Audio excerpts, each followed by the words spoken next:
This is just an example of the places you find when you're riding around the country. Keith's store, established 1931.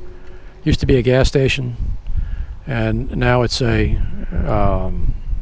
it's kind of like a beer and wine place. Snacks, food trucks, events, little grilling going on occasion, but they've got great outdoor area. They've got a fire pit, they've got giant checkers, giant chess. Bring your dog, bring your kids. This is really a pretty cool spot. And across the street, guy ride the mini bike around the farm there. There's goats over there in that wood pile. I don't know if you can see it or not. They're over there playing King of the Hill. And then on this side, that yellow building back there used to be Keith's restaurant.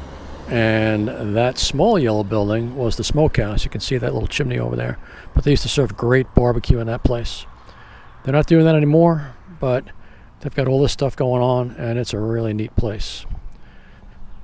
So get out there, ride around, and try and find places like this. It's really cool. Just speaking at length with Mike, the proprietor, and Sean, one of the customers, and John, one of the customers, who happens to be from where I was from in New York. Small world, but pretty neat stuff. All right, catch you later.